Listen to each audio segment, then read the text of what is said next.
special thanks to Xfinity for allowing us to share with you an inspiring, uplifting story of a young woman named Alyssa Phillips. Just 3 years ago, she was newlywed, and what a beautiful couple they are. Then, shortly after finishing a marathon, she was diagnosed with cervical cancer that had spread throughout her body. She was given less than 1% chance to live. It was a vision board, it was hope, and through prayers, she's now in remission. But through her story, you will be inspired to reach out and help others that are in need. Let's meet Alyssa as we sat down with her earlier this week. You are a true inspiration. Thank you. Take us back to a marathon that you ran 3 years ago.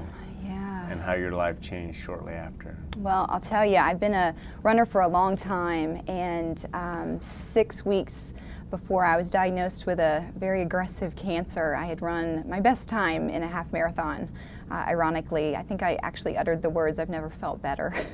So it was just a whirlwind after that. Was quickly diagnosed with a very rare type of cancer that was very progressed by the time it was found, and just time wasn't on my side. The scales weren't in your advantage because they told you what percent chance? It was less than 1% chance. There's little data. How did they tell you that? They made no bones about the fact that it was not in my favor, and yet they didn't say it was impossible. And maybe that was the opening I saw. But yeah, it was definitely not stacked in my favor. I actually had a specialist at a National Cancer Center sit across a table from me and say, "You do know what this means, don't you?" And I backed my chair away and I said, "Thank you very much, we're done here." And I left. When did you cry? There were, after the shock wore off, I remember a few times being at home and heaving. I mean, just heaving with sobs, because it was so much more than me. It was almost like my spirit cried for what was happening, for what was gonna happen, for what, you know, the life that had been taken away. You know, in essence, there was a death of who I was before.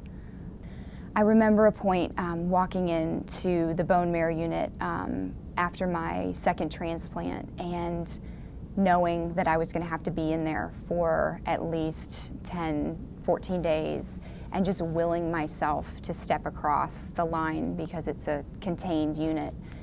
And something in me just broke, and I had been a runner for all of these years, and I fell flat on my face right before the finish line.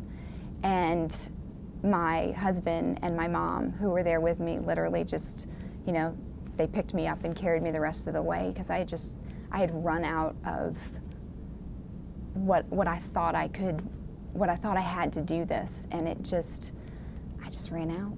And it was a scary place to be, to go beyond the breaking point. What do you want to say to Atlanta?